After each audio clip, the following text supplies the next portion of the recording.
వివాహం వివాహం విషయంలో దేవుడు రాయించిన కొన్ని సంగతులు బైబిల్లో నుండి ఇప్పుడు మనం చూద్దాం.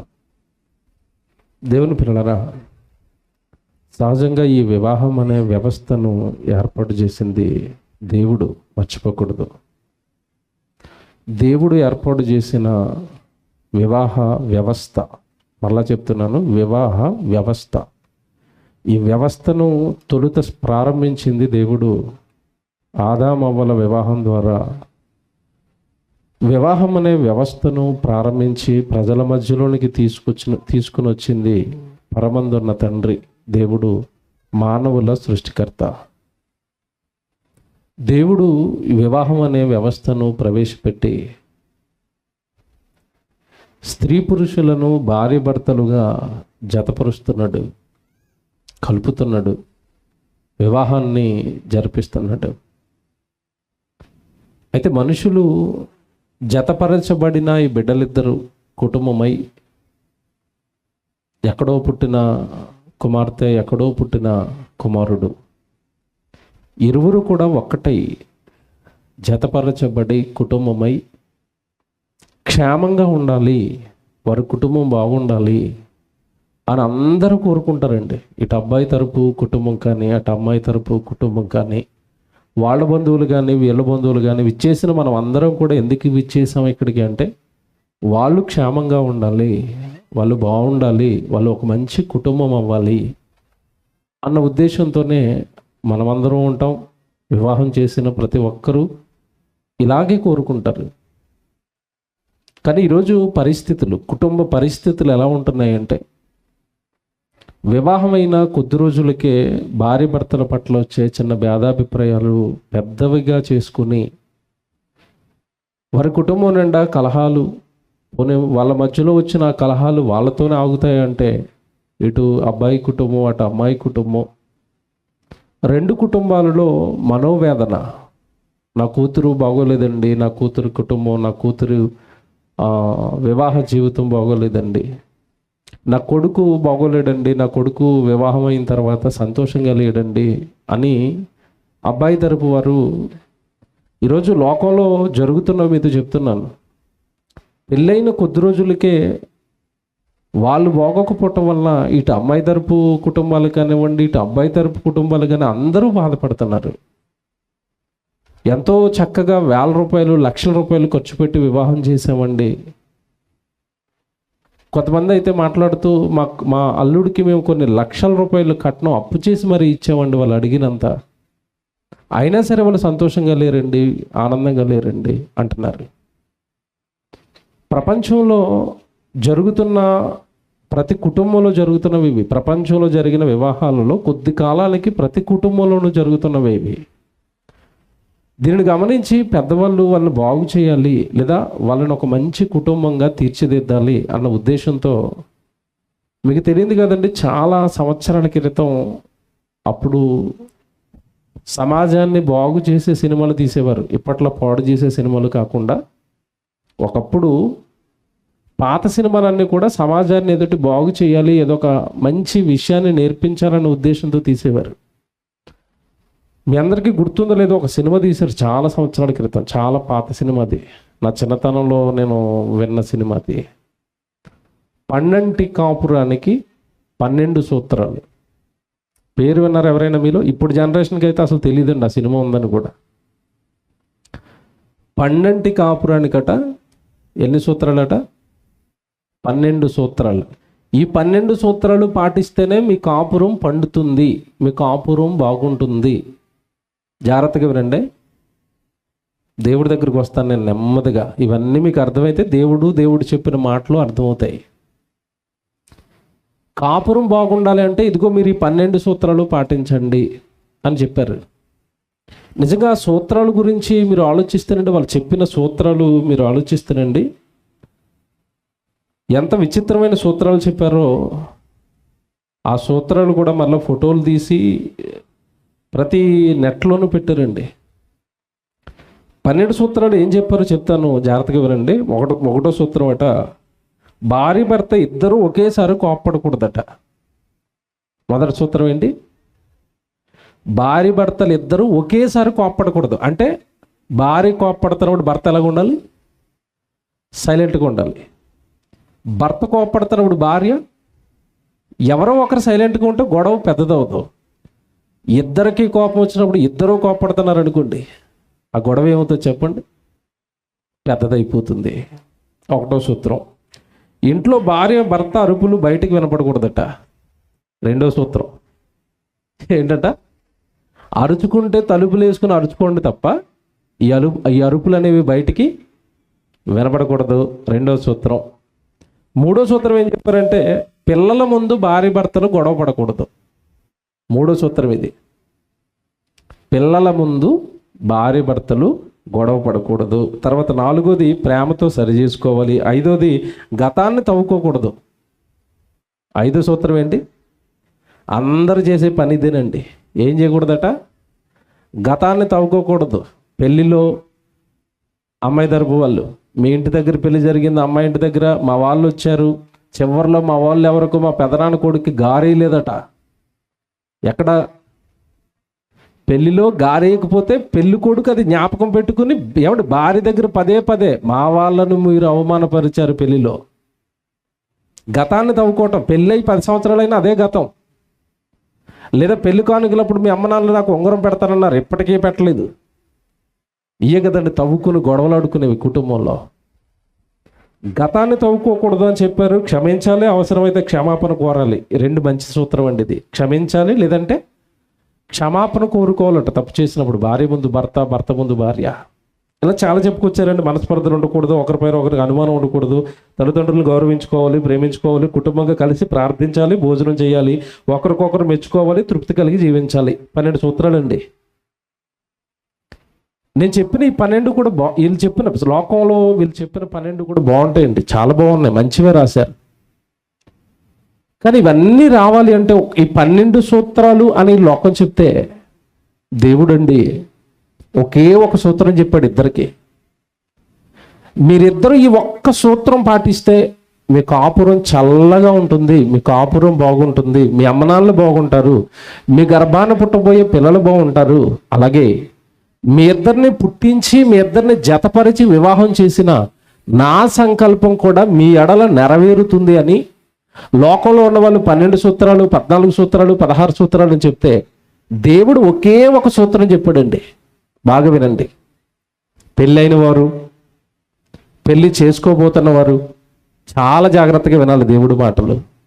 మీ కుటుంబం బాగుంటుంది, మీ కుటుంబం హాయిగా ఉంటుంది. ఏమండి, మీకు తెలియదు కాదు, ఎంత డబ్బున్నా, ఎంత ఆస్తున్నా, ఎంత సంపద ఉన్నా, ఎంత మంచి ఉద్యోగం చేస్తున్నా, ఎంత మంచి పిల్లలు కన్నా, భార్య భర్తలు ఇద్దరి మధ్యలో సఖ్యత లేని కుటుంబం అండి ఏదో లోటు ఉన్నట్టుగా కనపడుతుంది. ఆ కుటుంబంలో అన్నీ ఉంటాయి, డబ్బు ఉంటుంది, బంగారం ఉంటుంది, ఇల్లు ఉంటుంది, పిల్ల, కానీ ఏదో తెలియని బెంగ, ఏదో తెలియని బాధ.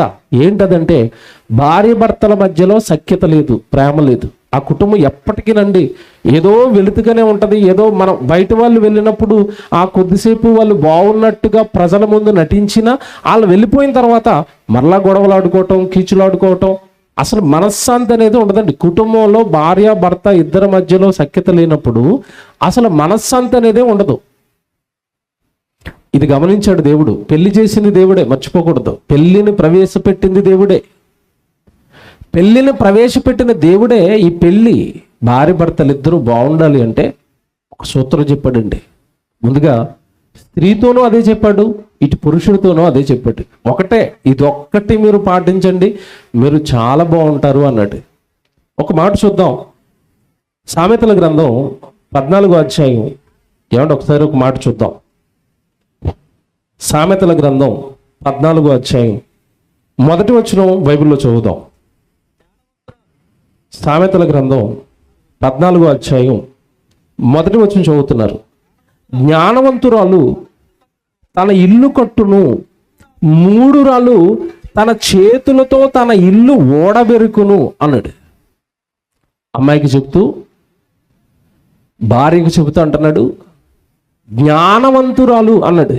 జ్ఞానవంతురాలు, జ్ఞానవంతురాలు, జ్ఞానం కలిగిన స్త్రీ అన్నాడు.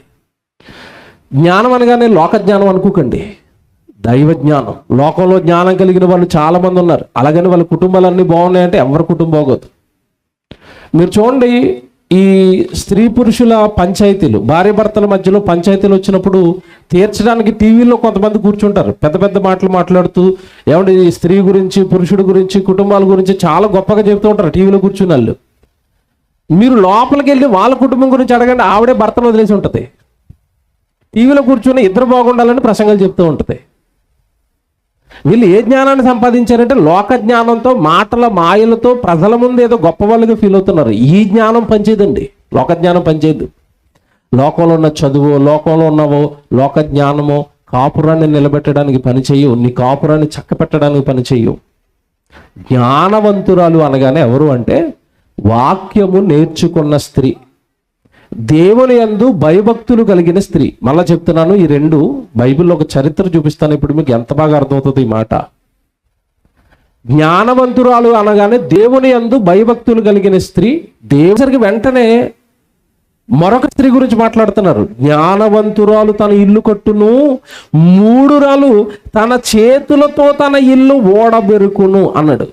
మూడురాలట తన చేతులతో తన ఇంటిని తానే కూల్చుకుంటుందట. తన భర్త పరువును పబ్లిక్గా ఆవిడే తీసేస్తుంది. తన అత్తమామల కుటుంబం, తన కుటుంబం అది. అత్తమామలు అనగానే తన కుటుంబం, వివాహం అయిన తర్వాత ఆ కుటుంబం కూడా తన కుటుంబం. తన అత్త, తన మామ, వాళ్ళు తల్లిదండ్రులతో సమానం. వాళ్ళ పరువు, వాళ్ళ మర్యాద ఈ బిడ్డే కాపాడాలి. కానీ ఈరోజు కుటుంబాల్లో చూడండి, అమ్మగారింటికి రాగానే అత్తగారింటి దగ్గర జరిగినవన్నీ అమ్మగారికి చెబుతూ ఆ కుటుంబాన్ని చెడుగా చిత్రీకరిస్తూ, ఏమంటే ఆ కుటుంబం ఈ కుటుంబం మధ్యలో, ఏమంటే ఈ జ్ఞానం లేని ఆడపిల్లలు కుటుంబాల మధ్య ఎన్ని వివాదాలు తెస్తున్నారో మీకు తెలియదు కదా. మూడురాలు తన చేతులతో తన ఇల్లు ఏం చేసుకుంటుందట, పెరుక్కుంటుంది.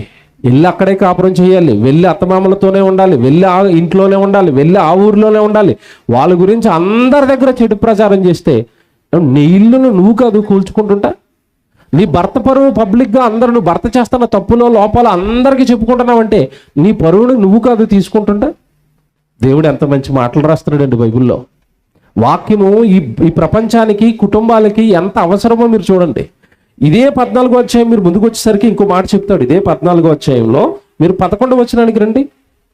11వ అధ్యాయం 14వ అధ్యాయంలో 11వ వచనం, భక్తిహీనుల ఇల్లు నిర్మూలమగును, యథార్థవంతుల గుడారము వర్ధిల్లును. చూసారా, భక్తిహీనులు, ఇటు భార్య కానీ ఇటు భర్త కానీ కుటుంబంలో ఎవరు భక్తిహీనులుగా మారిపోయినా వాళ్ళ ఇల్లు ఏమైపోద్దట, నిర్మూలం. వాళ్ళ కుటుంబం నాశనం అవుతుంది, వాళ్ళ కుటుంబానికి అభివృద్ధి ఉండదు, వాళ్ళ కుటుంబానికి ఇటు లోకపరంగా కానీ అటు దైవపరంగా కానీ ఎదుగుదల అనేది ఉండదు. దేవుని పిల్లలరా, ఈ మాటలన్నీ మీరు మనసులో పెట్టుకుని, అంటే 12 కాపురానికి ఒకటే సూత్రం అమ్మాయికి చెప్పాడు. మొదట జ్ఞానవంతురాలు తన ఇల్లు కట్టుకును, జ్ఞానం కలిగి ఉండాలి. అంటే వివాహానికి ముందు, వివాహానికి సిద్ధపడే ముందే కుమార్తె బాగా వాక్యం నేర్చుకున్న కుమార్తె అయితే భర్తను ఎలా ప్రేమించాలో తెలుసుకుంటుంది, అత్తను ఎలా ప్రేమించాలో తెలుసుకుంటుంది, తన కుటుంబాన్ని ఎలా అభివృద్ధి చేసుకోవాలో తెలుసుకుంటుంది, తన భర్త చేస్తున్న దేవుడి పనులు ఎలా సహకారిగా ఉండాలో తెలుసుకుంటుంది. లేదా తన భర్త దేవుడికి పనికి కానీ దేవుడు వాక్యానికి కానీ దూరం అవుతున్నప్పుడు, ఎవడు మీరు తప్పు చేస్తున్నారు, మన ఇద్దరిని కలిపింది దేవుడు, మనకి వివాహం చేసింది దేవుడు, మనల్ని పుట్టించింది దేవుడు, మనల్ని పెంచుతున్నది దేవుడు, మనం దేవుడికి అన్యాయం చేస్తున్నాం దేవుడు పనికి అని పనికి దూరం అవుతున్న తన భర్తను సక్రమంగా సన్మార్గంలోనికి, వాక్యపు మార్గంలోనికి ఆ బిడ్డ తెచ్చుకుంటుంది. జ్ఞానవంతురాలు. ఇకపోతే ఇటు భర్తలకి కూడా సేమ్ ఇదే చెప్పాడండి దేవుడు. భార్యలారా జ్ఞానం కలిగి మీరు మీ ఇంటిని కట్టుకోనండి, మీ కాపురాలను కట్టుకోనండి, మీ కుటుంబాలను కట్టుకోనండి అని చెప్పిన దేవుడే భర్తలతో కూడా సేమ్ ఇదే. ఇద్దరికి ఒకటేనండి, ఒకే సూత్రం చెప్పాడు, జ్ఞానాన్ని సంపాదించండి మీ కుటుంబం బాగుంటుంది అని. పేతురు గారు రాసిన మొదటి పత్రిక భర్తలతో ఏం చెప్తున్నాడు చూడండి. పేతురు గారు రాసిన మొదటి పత్రిక 3వ అధ్యాయం 7వ వచనం చూద్దాం. బైబిల్లో పైన హవ్వమ్మ గురించి చెప్తాడు. హవ్వమ్మ చక్కగా అబ్రహాముకి లోబడింది, క్షమించండి శారమ్మ తన కుటుంబాన్ని కట్టుకుంది. తన కుటుంబం చాలా గొప్పదైంది, మీకు తెలియదు కాదు. అబ్రహాము శారాల కుటుంబం ఎంత గొప్పదైందో మీకు తెలియదు కాదు.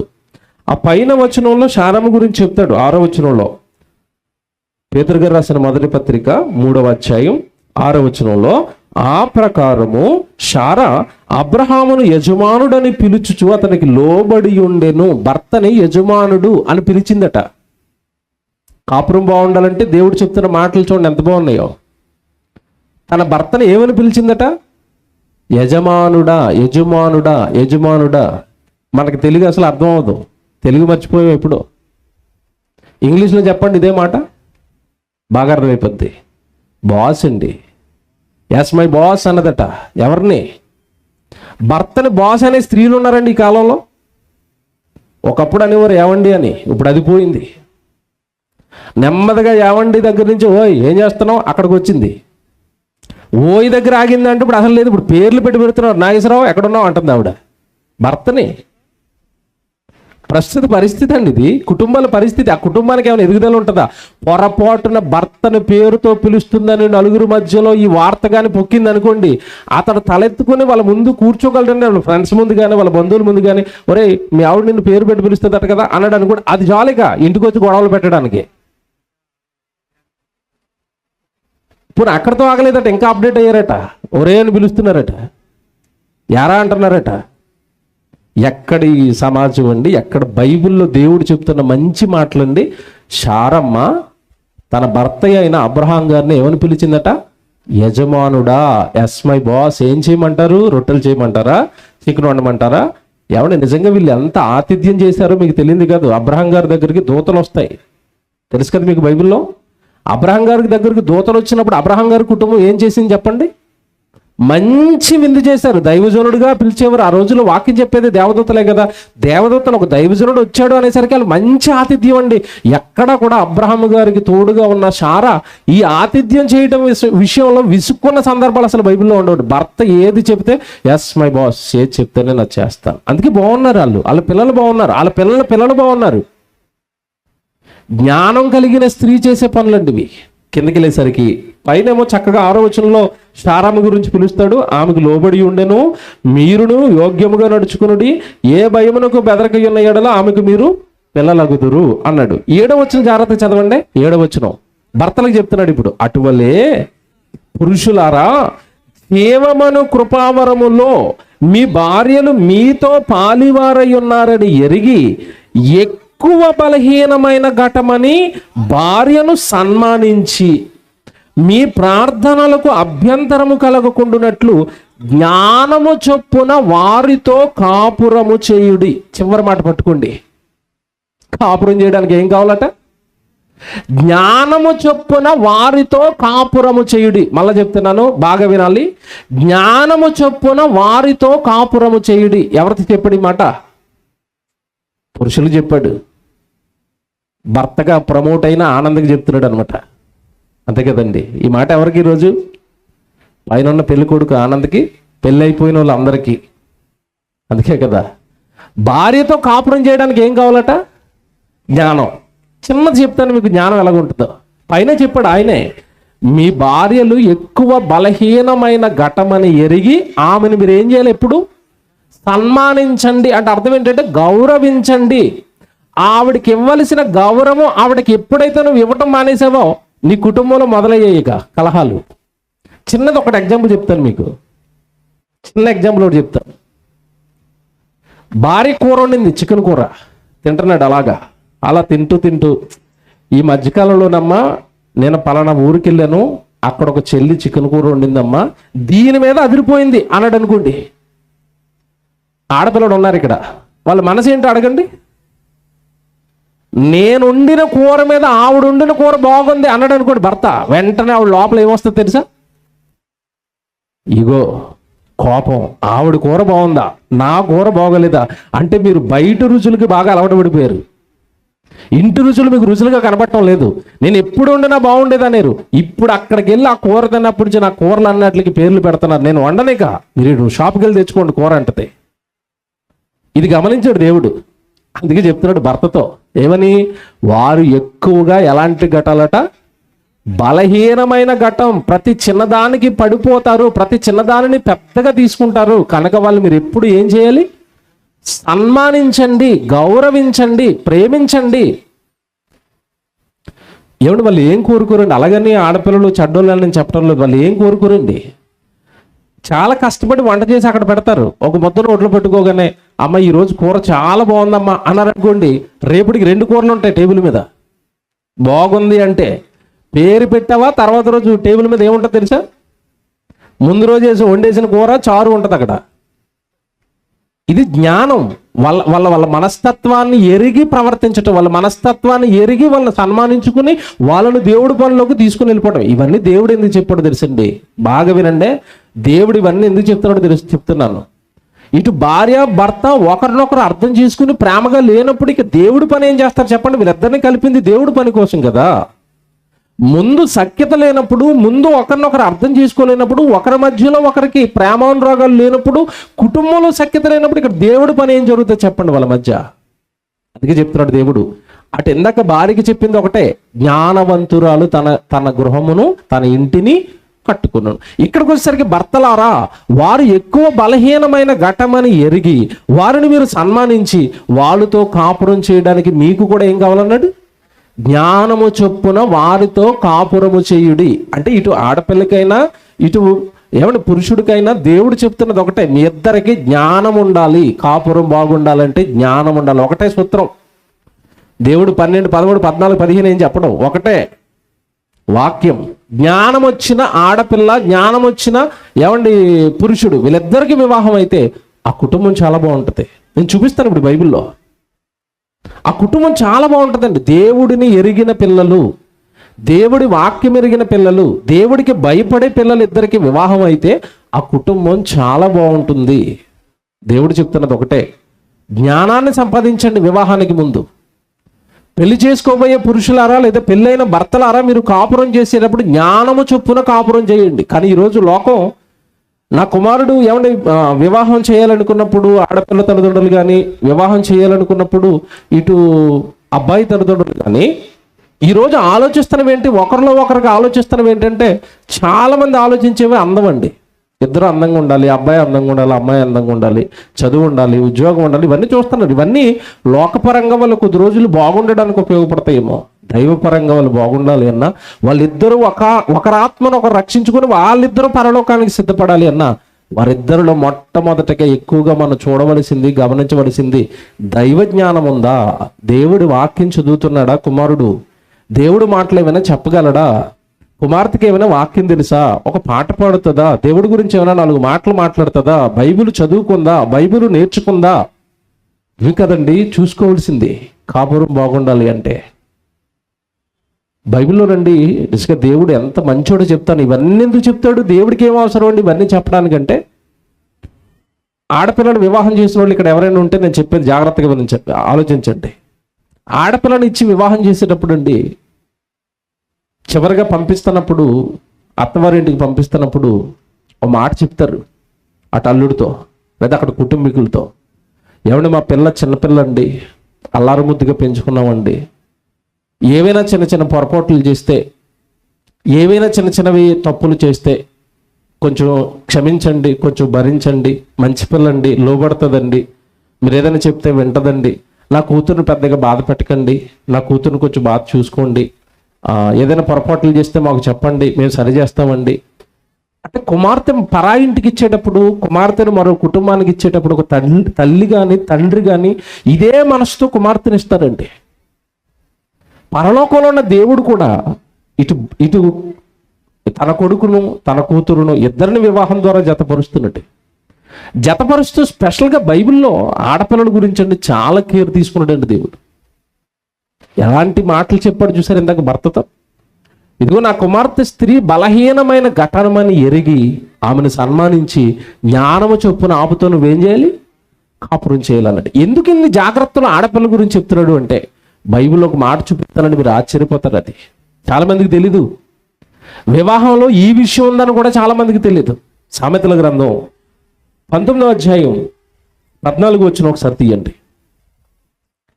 సామెతల గ్రంథం 19వ అధ్యాయం 14 వచ్చిన.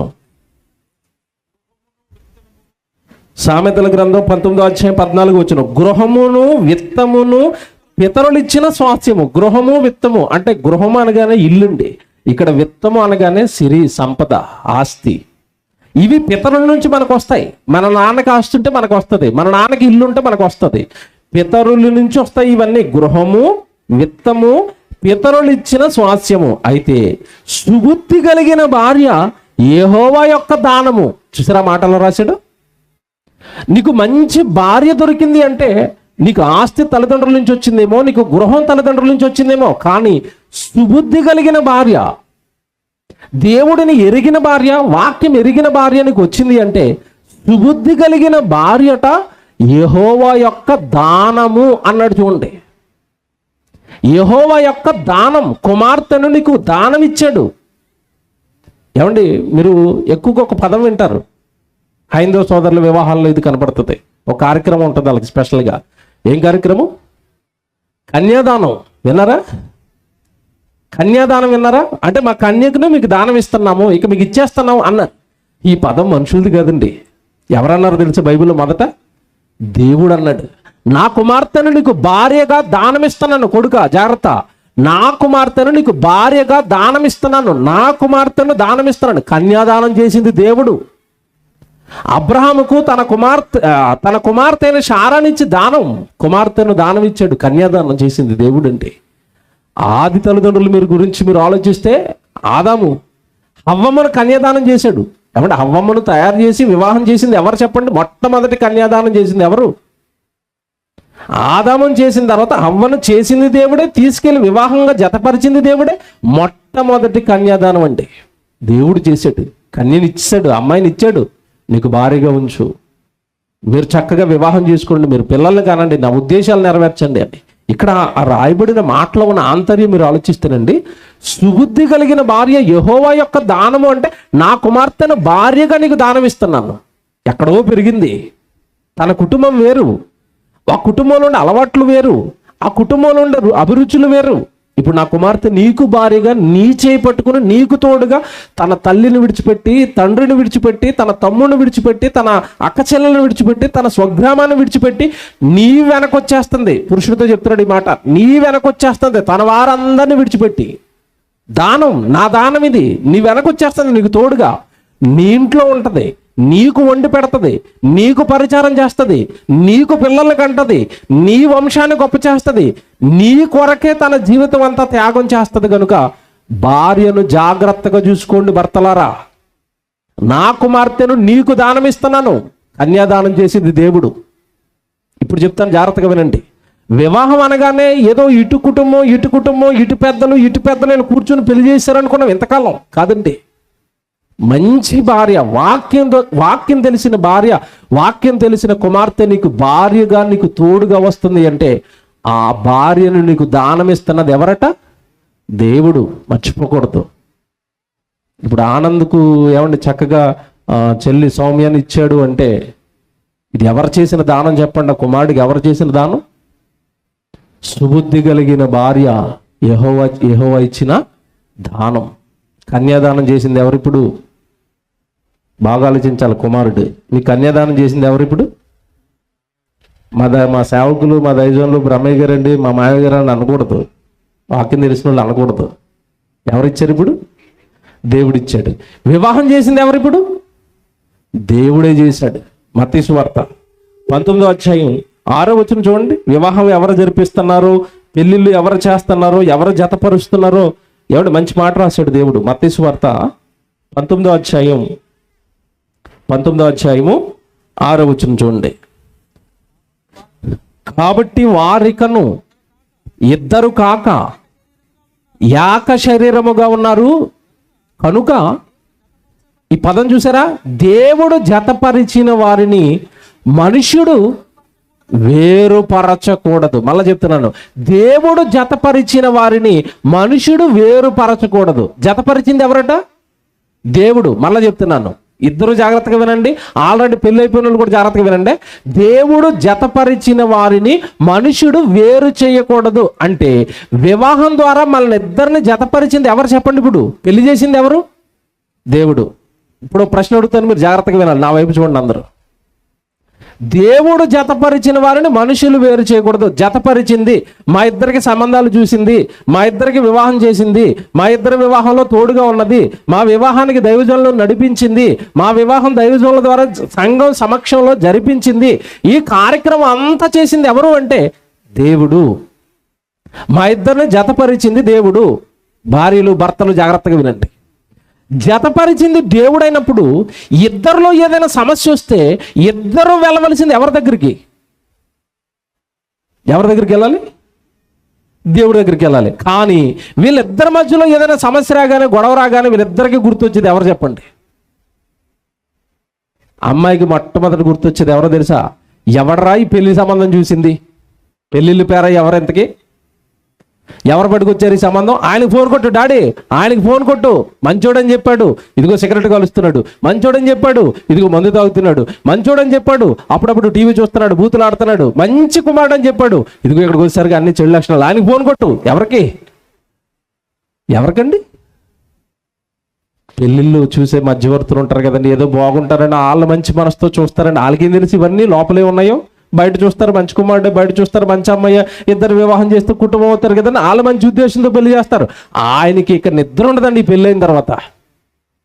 ఇటు అమ్మాయి నుంచి ఫోన్లు, అటు అబ్బాయి నుంచి ఫోన్లు, నువ్వే తెచ్చావు ఈ సంబంధం, నువ్వే తెచ్చావు. ఆయన ఏం చేస్తాడండి?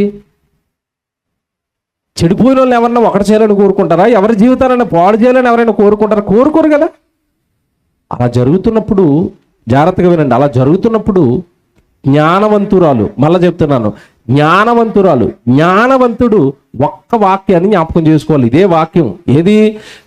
దేవుడు జతపరిచిన వారిని మనుషుడు వేరుపరచకూడదు. మా ఇద్దరికి వివాహం చేసింది దేవుడు కనుక మా మధ్యలో సమస్య వస్తే తీర్చవలసింది కూడా ఎవరు చెప్పండి? ఇప్పుడు దేవుడు. నేను మాట్లాడుతానండి.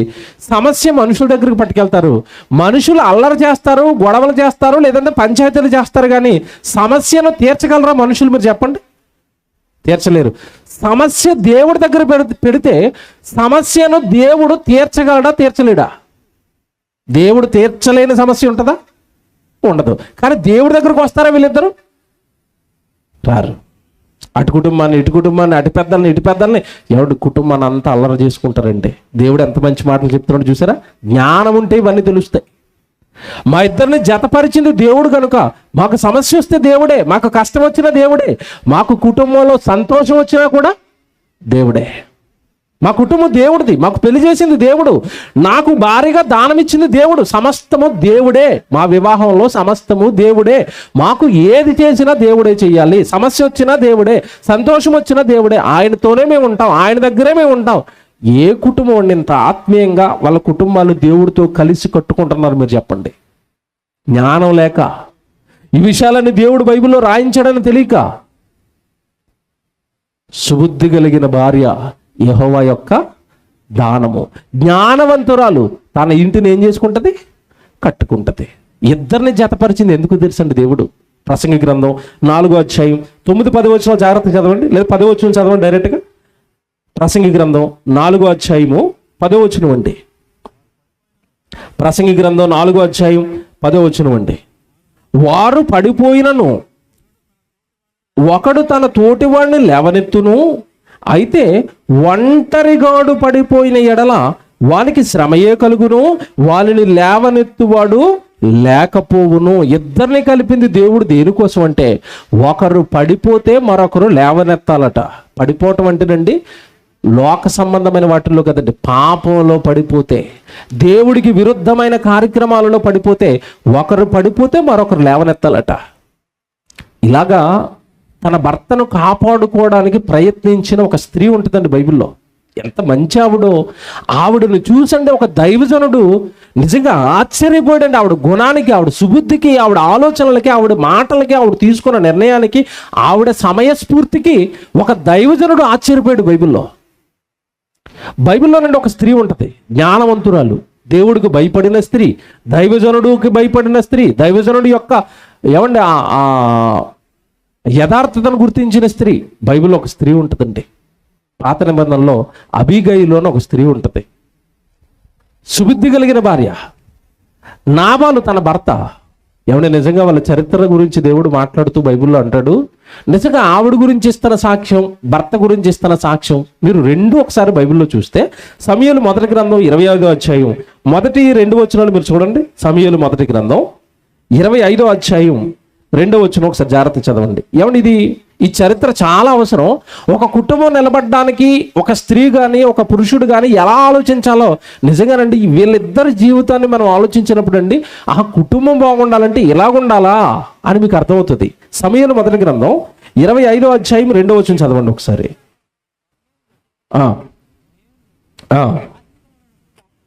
ఆస్తి గలవాడు ఒకడు కాపురం ఉండెను. వాడి గురించి బయోడేటా ఇస్తూ దేవుడు ముందుగానే ఏం చెప్తున్నాడు అంటే, కర్మేలులోని మాయోనందు ఆస్తి గలవాడు ఒకడు కాపురం ఉండెను, అతడు బహుభాగ్యవంతుడు. ఎవడు ఆస్తిపరుడట. నెక్స్ట్ క్వాలిఫికేషన్ ఏంటి వాడిది? భాగ్యవంతుడు. అతనికి 3000 గొర్రెలను 1000 మేకలను ఉండెను. అతడు కర్మేలులో తన గొర్రెల బొచ్చు కత్తిరించుటకై పోయి ఉండెను. వాడు ఇంట్రడక్షన్ ఇస్తున్నాడు దేవుడు. ఆస్తిపరుడు, 1000 గొర్రెలు ఉన్నాయి.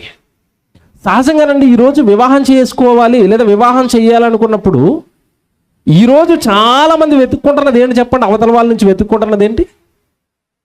ఆస్తి. ఇల్లుందా అని అడుగుతారు ముందు. నిన్ననే నేను ఇక్కడికి వచ్చే ముందు పెళ్లి సంబంధం సెట్ చేసి వచ్చానండి. పెళ్లి కూతురు తరపు వాళ్ళు పెళ్లి కొడుకుని అడుగుతున్నది ఏంటంటే, ఆస్తి ఎంత ఉంది, ఇల్లు మీ ఒరిజినల్లేనా, ఇల్లు సొంత ఇల్లేనా? హైదరాబాద్లో ఉంటారండి వాళ్ళు, మా సంఘం. ఇల్లు సొంత ఇల్లేనా? పాపం వాళ్ళది ఎక్కడో కర్నూలు అండి, కర్నూలులో పెళ్లి పెట్టుకుంటానన్నారు. ఇల్లు ఎక్కడ ఉండగా మీరు కర్నూలులో పెళ్లి ఎందుకు పెట్టుకుంటున్నారు? ఈ ఇల్లు మీదా కాదా? ఎంక్వైరీ. ఊర్లో ఏమైనా పొలం ఉందా?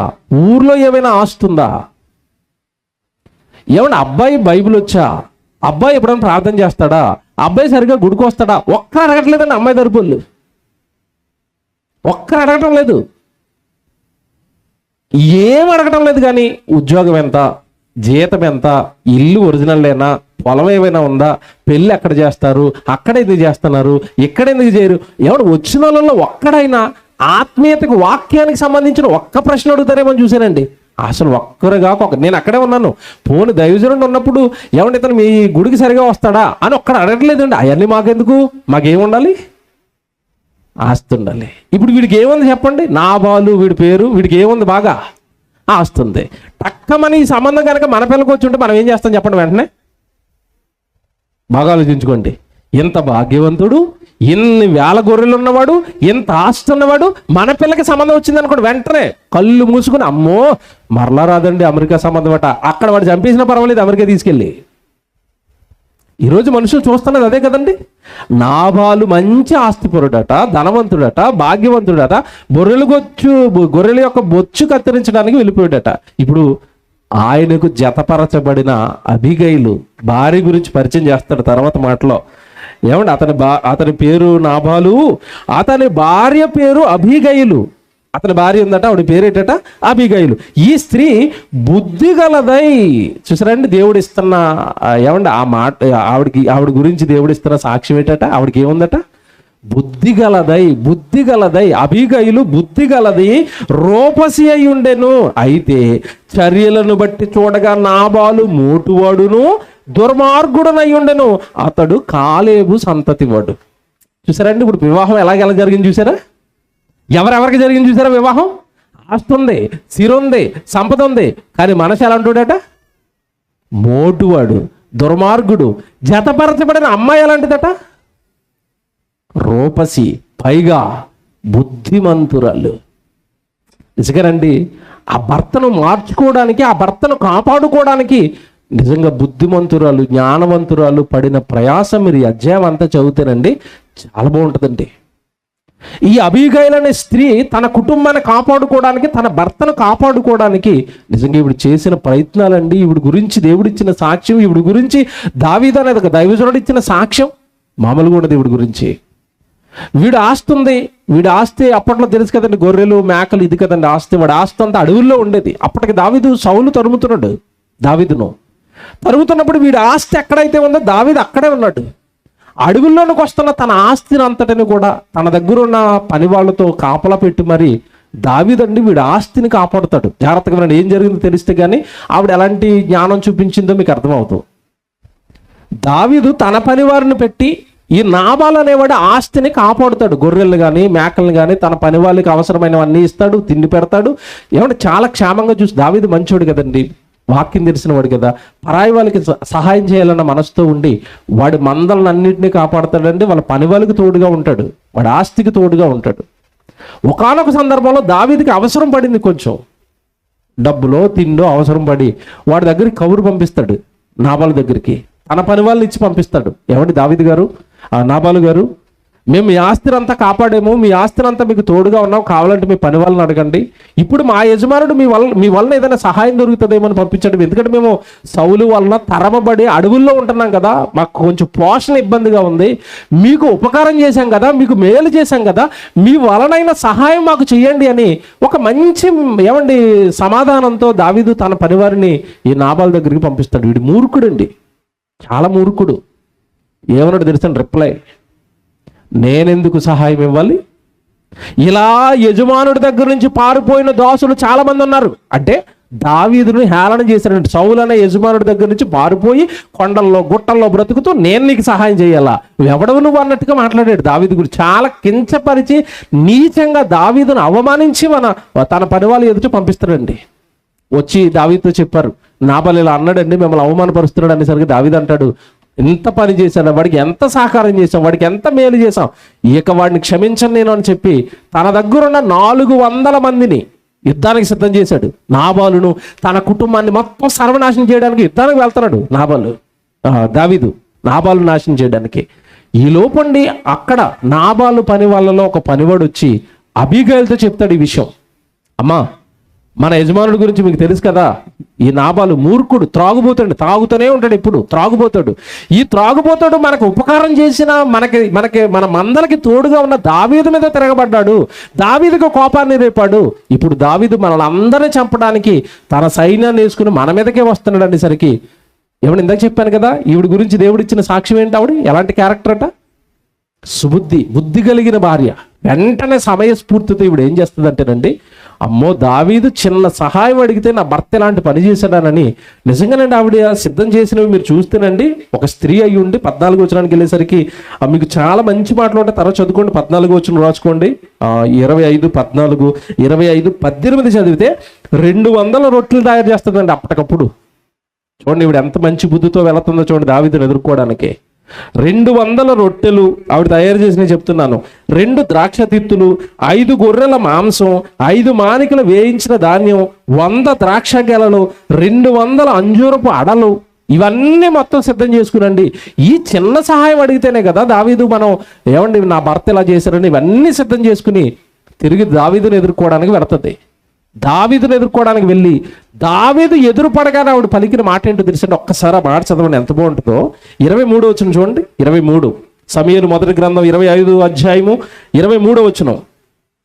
అబీగైలు దావీదును కనుగొని గార్ధబొమ్మ మీద నుండి త్వరగా దిగి దావీదునకు సాష్టాంగ నమస్కారము చేసి అతని పాదములు పట్టుకొని ఇట్లా నేను ఈవిడ బుద్ధి బయటపడింది చూడండి. ఇక్కడ సుబుద్ధి అనగానే అవతల వస్తున్న వ్యక్తి దైవజనుడు, అవతల వస్తున్న వ్యక్తి దేవుడు వలన అభిషేకించబడిన రాజు అని ఆయనను ఎదుర్కోగానే ఈవిడ చేసిన పని ఏంటి చెప్పండి? సాష్టాంగ నమస్కారం చేసిందట. ఒక మాట చెప్పండి, ఇక్కడ ఏమన్నా అబీగైలుకున్న ఆస్తి, అబీగైలుకున్న సంపద, అబీగైలుకున్న ఏమన్నా ఆ ధన ఆర్జనను బట్టి నా భర్త ధనవంతుడు కదా అని ఆ దానికి సంబంధించిన ఆనవాళ్ళు ఏమి ఈవిడ మీద కనపట్టలేదు చూడండి. అంత ఆస్తి కలిగిన భర్తకు భారీగా ఉండి దైవజనుడి పాదాలకు నమస్కారం చేసింది. అయ్యా, మీ వెనక తోడుగా దేవుడు ఉన్నాడు, మీరు మా మీదకి వస్తే మమ్మల్ని చంపాలనుకుంటే మేము ఏ పాటయ్యా మేము ఉందని ఎవడు దావీదు పాదాల మీద పడి నమస్కారం చేసి జరిగినదంతా దావీదుకి చెప్పి, నా భర్త చెడ్డవాడు, వాడు మూర్ఖుడు, వాడికి మీకు తిరగబడ్డాడట కదా, మీరు చేసిన మేలును జ్ఞాపకం ఉంచుకోలేని కృతజ్ఞత లేనివాడుగా మారిపోయాడు కదా, అతని పక్షాన నేను క్షమాపణ చెప్తున్నాను అంటదండి. నిజంగా ఈ మాట దావీదును ఆశ్చర్యపరిచింది. దావీదుతో ఏమంట తెలిసింది ఆవిడ? అలా చదువుకుంటే మీరు కిందకు వస్తే 27వ వచనం చదవండి. 27 అయితే నా ఏలిన వాడవగు నీ యొద్దకు తెచ్చిన ఈ కానుకలను నా ఏలిన వాడవగు నిన్ను వెంబడించు పనివారికి ఇప్పించి నీ దాసురాలైన నా తప్పు క్షమించుము ఆగండి, ఇక్కడ ఆలోచించండి. భర్తలు, భార్యలు అందరూ ఆలోచించాలి. ఇక్కడ దావీదు దగ్గరకు వచ్చి ఈవిడ ఏమని అంటుందండి? నేను ఇచ్చిన కానుకలను మీరు తీసుకొని నా తప్పు క్షమించుము అన్నది. అసలు ఈవిడ తప్పు చేసిందా? బాగా ఆలోచించండి. ఈవిడ చేసిందా, ఈవిడ భర్త చేశాడా? నాబాలు తప్పు చేస్తే దావీదు పట్ల, దావీదు దగ్గరికి వెళ్ళి నా భర్త తప్పు చేశాడు అంటుందా, నా తప్పు అంటుందా? ఎంత ఓన్ చేసుకొని చూసారా భర్తని? బాగా వినాలి ఇక్కడ భార్యలు, బాగా వినాలి భర్తలు. తప్పుడోడు కదా అని భర్త గురించి తప్పుడుగా చెప్పకుండా, నా భర్త తప్పు చేశాడయ్యా, నా తప్పుగా భావించి అతనిని క్షమించండి, నా తప్పుగా భావించి అతనిని క్షమించండి, నా తప్పుగా భావించండి, నన్ను క్షమించండి, నన్ను క్షమించండి. చూసారండి ఎలాంటి భార్య అండి? భర్త చెడ్డవాడు. ఇక్కడ మళ్ళా చెప్తున్నాను, భర్త చెడ్డవాడు. చెడ్డవాడైనా చెడ్డవాడు చేసిన భర్త తప్పులను తన మీద వేసుకుని నన్ను క్షమించండి, నన్ను క్షమించండి, ప్లీజ్ మమ్మల్ని, మా కుటుంబాన్ని నాశనం చేయకుండా, చంపకుండా విడిచిపెట్టేయండి, నా భర్తను విడిచిపెట్టండి, నా భర్తను చంపొద్దు. ఎవడి ఒక చెడ్డవాడు, ఎవడు అతని గురించి ఇచ్చిన సాక్షి మీరు చదువుకున్నారు చాలాసార్లు. అంతటి చెడ్డవాడి పక్షాన ఒక భార్య అతనిని కాపాడుకోవడానికి చేస్తున్న ప్రయత్నం, అతని కుటుంబాన్ని నిలబెట్టుకోవడానికి, ఆవిడ కుటుంబాన్ని నిలబెట్టుకోవడానికి ఆవిడ చేస్తున్న ప్రయత్నం చూడండి. నా భర్త పక్షాన నన్ను క్షమించండి, నన్ను క్షమించండి, నన్ను క్షమించండి. ఈరోజు ఏ భార్య అలా నిలబడుతుంది చెప్పండి? భర్త పక్షాన నిలబడుతుందా? చెడ్డోడి పక్షాన, మంచోడు కాదు అతను, చెడ్డవాడి పక్షాన నిలబడే భార్య లేరి. నీ భార్య చెడ్డదైతే ఆవిడని మార్చుకోవడానికి నిలబడే భర్త లేరి. ఇది కుటుంబం, జ్ఞానంతో కూడిన కుటుంబం, అల్లరి చేసుకునే కుటుంబం కాదు. భార్య చెడ్డదని, భర్త చెడ్డోడని అందరికీ చెప్పుకొని నీ కుటుంబాన్ని నువ్వు అల్లరి చేసుకుంటావు. చాలా మందికి తెలియదు ఒకటి ఏంటో తెలుసండి, చాలా మంది చేసే తప్పు చెప్తున్నానండి. భర్త గురించి అంటే మొత్తం కాలనీ అంతా ప్రచారం చేస్తారండి. వింటున్న వాళ్ళు ఎలాంటి వాళ్ళు తెలుసా? వింటున్నప్పుడు ఈవిడ చెబుతుంటే, అవునమ్మా నిన్ను అలా చేస్తున్నాడమ్మా, అయ్యో వాడు చాలా చెడ్డోడమ్మా అంటారు. వినేటప్పుడు అక్కడి నుంచి ఈవిడ వెళ్ళిపోయిన తర్వాత ఏమంటాడు తెలుసా? ఈవిడికి ఇలా జరగాల్సిందే, సరైనడు దొరికాడు ఈవిడికి. మనుషులు ఇలాంటి వాళ్ళు కాదండి, ముందు ఒక మాట వెనకొక మాట. నీ కుటుంబాన్ని నలుగురు మధ్యలో అల్లరి చేసుకుంటే చివరికి ఎవరు అల్లరవుతారో తెలుసా? నువ్వే. ఎందుకంటే దేవుడు బైబిల్లో మాట అన్నాడు, వారిద్దరు ఒకటి, ఇద్దరు కాదట, ఎవరట? ఏక శరీరం, ఏక శరీరం. భర్త గురించి తప్పుడుగా చెప్పావంటే నీ గురించి చెప్పుకున్నట్టే, భార్య గురించి తప్పుడుగా చెప్పుకున్నావంటే నీ గురించి చెప్పుకున్నట్టు. చివరికి ఎలా ఉండాలంటే స్థితి, క్షమించుకోవాలి. చెడ్డవాడైనా మార్చుకొని కాపాడుకోవాలనుకుంటుంది అబీగయలు. ఏమన్నా ఆవిడలో ఉన్న మంచి భక్తికి ఏం చేశాడు తెలుసండి దావీదు? ఈవిడ చూపించిన భక్తిని బట్టి దావీదు ఏమన్నాడు తెలుసా? చంపడానికి వచ్చిన దావీదు ఆశీర్వదించి వెళ్ళిపోయాడు. చంపడానికి వచ్చిన దావీదండి, నరకడానికి కత్తులతో 400 మందిని వేసుకుని యుద్ధానికి వచ్చిన దావీదండి ఆశీర్వదించి వెళ్ళిపోయాడండి. అమ్మో, నీలాంటి స్త్రీని చూడలేదమ్మా, నీలాంటి భార్యను చూడలేదమ్మా, నిన్ను దేవుడు తప్పక దీవిస్తాడు అని యుద్ధం చేయడానికి వచ్చిన అతన్ని ఆశీర్వదించి పంపించేటట్టుగా చేసింది. పైకి అలా చదువుకుంటారండి. 32వ వచనం ఈ మాటలన్నీ చెప్పిన తర్వాత దావీదు ఏమంటున్నాడు చూడండి. 32వ వచనంలో, అందుకు దావీదు, నాకు ఎదురుపడుటకై నిన్ను పంపిన ఇశ్రాయేలు దేవుడైన యెహోవాకు స్తోత్రము కలుగును గాక. 33, నేను పగ తీర్చుకొనకుండా ఈ దినమందు ప్రాణము తీయకుండాను నన్ను ఆపినందుకై నీవు ఆశీర్వాదము నందుదువు గాక. నీవు చూపిన బుద్ధి విషయమై, ఆ పదవాడలు ఏం చేసుకోండి, ఏం చూపించిందట? నీవు చూపిన బుద్ధి విషయమై నీకు ఆశీర్వాదము కలుగును గాక. ఇంతటి బుద్ధిమంతురాలు నేను ఎక్కడా చూడలేదు అన్నట్టు. చంపడానికి వచ్చిన పగోడు ఆశీర్వాదం ఇచ్చి వెళ్ళిపోయాడంటే ఏం భార్య అండి, ఎంత జ్ఞానండి, ఎంత యుక్తిగా ప్రవర్తించిందండి. చెడ్డోడైనా తన భర్తను కాపాడుకోవడానికి ఆవిడ చేసిన ప్రయత్నం చూడండి.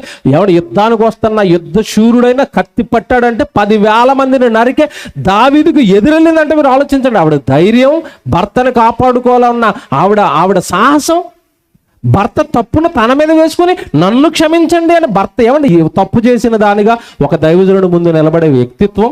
ఎన్నో ఆలోచించండి మీరు. జ్ఞానం, దేవుడిని ఎరిగింది ఆవిడ, దేవుడి మాటలు ఎరిగింది కనుక తన కుటుంబాన్ని కట్టుకోవడానికి ఇలా ప్రయత్నించిందండి. దేవుని పిల్లలరా, ఇవన్నీ మీరు బైబిల్లో చదువుతున్నప్పుడండి ఇలాంటి చరిత్రలు చాలా చెప్పుకోవచ్చు. దీనికి వ్యతిరేకమైన చరిత్రలు కూడా చెప్పుకోవచ్చు. వ్యతిరేకమైన చరిత్ర ఏంటి తెలుసా? బైబిల్లో ఇంకొక సూపర్ జంట ఉంటుంది. ఎవరు? యెజబేలు భర్త పేరు చెప్పండి. ఆహాబు. అసలు ఆడి పేరే కనపడదు పెద్దగా, ఈవిడి పేరే హైలైట్ అవుతూ ఉంటుంది ప్రతిసారి. ఎందుకు? అంత మంచి అమ్మగారు. యెజబేలు గురించి తెలుసు కదా, యెజబేలు, ఆహాబు. వాడి నాశనానికి, సర్వనాశనం అయిపోవడానికి వాడికి తప్పుడు సలహాలు ఇచ్చి వాడితో పాపం చేయించింది ఎవరో తెలుసండి? ఎవరు? యెజబెల్ అండి. ఇక్కడ కాపాడిన భార్య కనపడుతుంది, అక్కడ నరకానికి పంపిన భార్య కనపడుతుంది. ఏంటి తేడా అంటే జ్ఞానం, దేవుడికి భయపడకపోవటం, దేవుడి యొక్క భయం హృదయంలో లేకపోవటం, దేవుడి యొక్క వాక్యం హృదయంలో లేకపోవటం. దేవుని పిల్లలరా, ఇవన్నీ మీరు ఆలోచించిన తర్వాత నేను చివరిగా ముగింపు మాట ఒకటి చెప్తున్నాను, జాగ్రత్తగా వినండి. దేవుడు జతపరిచింది ఇదిగో మీరు ఒకరికొకరు ఇలా అర్థం చేసుకుని ఒకరినొకరు కాపాడుకోవాలి, ఒకరినొకరు మీరు రక్షించుకోవాలి, ఒకరి మధ్యలో ఒకరి సఖ్యత ఉండాలి. ఇదంతా దేవుడు ఎందుకు చెప్పాడు తెలుసండి? ఈ వివాహం వెనకాల దేవుడికి ఒక ఉద్దేశం ఉంది. ఏంటో ఉద్దేశం అంటే, నేను జతపరిచాను వీళ్ళిద్దరిని, చివరికి వాళ్ళిద్దరూ జతై నా పనికి జత పని వారుగా మారాలని కోరుకున్నాడు. రోమిలికి రాసిన పత్రిక 16వ అధ్యాయం 3వ వచనం ఒకసారి చూడండి బైబిల్లో. రోమిలికి రాసిన పత్రిక 16వ అధ్యాయం 3వ వచనం. రోమపత్రిక 16వ అధ్యాయం 3వ వచనం. క్రీస్తు యేసునందు నా జత పని వారైన ప్రిస్కిల్లకును అకులకును నా వందనములు చెప్పుడి. వారు నా ప్రాణము కొరకు ప్రాణమునిచ్చుటకైనను తెగించిరి. వారి ఇంటనున్న సంఘమునకును వందనాలు చెప్పండి. ఏమండి? అకుల ప్రిస్కిల్ల అనే కుటుంబం గురించి ఒక దైవజనుడైన పౌలు గారు ఇస్తున్న సాక్షి మండళ్ళు. క్రీస్తు యేసునందు నా జత పని వారైన ప్రిస్కిల్లకును అకులకును. ఆ కుటుంబం ఎవరికి జత పని వారిగా మారిపోయారట? నా పనికి నేను ఈరోజు చేస్తాన యేసుక్రీస్తుల వారి సువార్తకు సేవకు నా తోటి జత పనివారు. దేవుడు జతపరిచాడు, దేవుడు జత పనివారుగా మారారు. ఇంతకీ దేనికండి మనం సహాయం చేయాలి? దేనికండి జత పనివారుగా మారాలి అంటే, యోహాను గారు రాసిన చివరి పత్రిక ఉంటుంది, 3వ పత్రిక. ఆ 3వ పత్రికలో ఉన్న ఒక మంచి మాట 8వ వచనం మీరు చదవండి. 3వ పత్రికలో 8వ వచనం చూడండి. యోహాను గారు రాసిన చివరి 3వ పత్రిక అండి, 8వ వచనం చదువుతున్నారు. మనము సత్యమునకు సహాయకులమవునట్టు. చూసారా? జతపరచబడిన వీళ్ళిద్దరూ దేనికి సహాయం చేయాలట? మనము సత్యమునకు అనగా వాక్యమునకు సహాయకులమవునట్టు అట్టి వారికి ఉపకారము చేయబద్దులమై ఉన్నాము. అక్కడ 2 ఉంటుందండి, సహాయకులమవునట్టు అని అక్కడ 2 ఉండి, ఆ 2లో కింద పుట్నోట్లో ఒక మాట ఉంటుంది, జత పనివారమగునట్లు. సత్యానికి జత పనివారుగా మారాలి, వాక్యానికి జత పనివారుగా మారాలి. ఇంతకీ వీళ్ళిద్దరికి వివాహం చేసింది మీరు కలిసి ఉండండి, ప్రేమగా ఉండండి, గౌరవించుకోండి, ఒకరినొకరు అర్థం చేసుకోండి. మీ కుటుంబం బాగుండాలని దేవుడు కోరుకుంటున్నది ఎందుకో తెలుసండి? మీరిద్దరు బాగుండి సత్యానికి సహాయకులుగా మారాలి, ఒక అకుల ప్రిస్కిల్లలాగా మారాలి. మీ కుటుంబం పేరు చెప్పగానే దేవుడు జ్ఞాపకం రావాలి, మీ కుటుంబం పేరు చెప్పగానే దేవుడు పని జ్ఞాపకం రావాలి, మీ కుటుంబం పేరు చెప్పగానే దేవుడు మీటింగ్లు జ్ఞాపకం రావాలి, ప్రార్థనలు జ్ఞాపకం రావాలి. ఏమంటే వాళ్ళిద్దరూ దేవుళ్ళు చాలా బాగుంటారండి, పనికి సహకారం చేస్తారండి. ఒక దైవజనుడికి వెన్నెముకగా మారిపోయిన కుటుంబం అండి, ఒక దైవజనుడు వెనకాల ఉంటారండి, దైవజనుడికి సహాయం చేస్తారండి. ఒక కుటుంబం అనగానే దేవుడు పని, సత్యానికి సహాయం చేసే అలవాట్లు ఇవి జ్ఞాపకం రావాలట. అందుకే జతపరుస్తున్నాడట. దేవుడు జతపరిచిన వారు దేవుని పనికి, వాక్యానికి జత పనివారుగా మారాలి. అలా మారిన వాళ్ళు అకుల ప్రిస్కిల్ల. అలా మీరు సత్యానికి జత పనివారుగా మారండి అని అందరికీ, సంఘానికి రాస్తున్న మాట ఇప్పుడు మీరు చదువుకున్న మాట. దేవుని పిల్లరా, ఇంతకీ వివాహం చేసింది, ఒక్కటి చేసింది, ప్రేమగా ఉండండి అని ఈ సూత్రం చెప్పి కలుపుతున్నది తన పనిని మీతో జరిగించుకోవడానికి. తన ఇవ్వబోయే గర్భఫలాలు, పిల్లలు తన కొరకు మీరు పెంచుతారని, గొప్ప వాళ్ళని చేస్తారు అని. బైబిల్లో ఇలాగా జత పనివారుగా మారిపోయిన ఒక కుటుంబం ఉందండి పాత నిబంధనలో. వాళ్ళ పేర్లు కూడా చాలా మందికి తెలియదు, వాళ్ళ కన్న కొడుకు పేరు మాత్రమే తెలుసు అందరికీ. మోషే అని పిలుస్తారండి. మోషేకు తల్లిదండ్రులు ఉన్నారు, 2. మోషే తల్లిదండ్రులు. వాళ్ళిద్దరి గురించి దేవుడు బైబిల్లో చెప్పిన మాట ఏంటో తెలుసు అంటే, ముందు వాళ్ళ గురించి మాట్లాడుతూ వాళ్ళ సంతానం చెప్తాడు. సంఖ్యాకాండం 26వ అధ్యాయం 59. ఈ కుటుంబం చూడండి ఎలా మారిపోయిందో, ఎంత గొప్పగా దేవుడి కొరకు ఎదిగిందో మీరు చూడండి. సంఖ్యాకాండం 26వ అధ్యాయం 59వ వచనం మీరు చూడండి. సంఖ్యాకాండం 26వ అధ్యాయం 59. కహాతు అమ్రామును కనెను. అమ్రాము భార్య పేరు యొకెబెదు.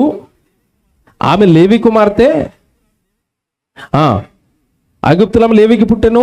ఆమె అమ్రాము వలన, జాగ్రత్తగా వినండి, ఆవిడ పిల్లల పేర్లు, వీళ్ళ అమ్రాము యొకెబెదుల పిల్లల పేర్లు చెప్తున్నాడు. అహరోనును మోషేను వీరి సహోదరియగు మిర్యామును కనెను. ఎంతమంది పిల్లలు చెప్పండి? మోషే, అహరోను, మిర్యాము, 2 మగపిల్లలు, 1 ఆడపిల్ల. జాగ్రత్తగా వినండి. ఇప్పుడు ఈ ముగ్గురిని పిల్లల్ని కన్నా ఈ జంట ఈ ముగ్గురిని ఏం చేశారో తెలుసండి భవిష్యత్తులో? మీకా గ్రంథం మీరు చూడండి. వీళ్ళ ముగ్గురు గురించి దేవుడు ఇస్తున్న సాక్ష్యం అండి. మీకా గ్రంథం 6వ అధ్యాయం 4వ వచనం చూడండి. మీకా గ్రంథం 6వ అధ్యాయం 4వ వచనం.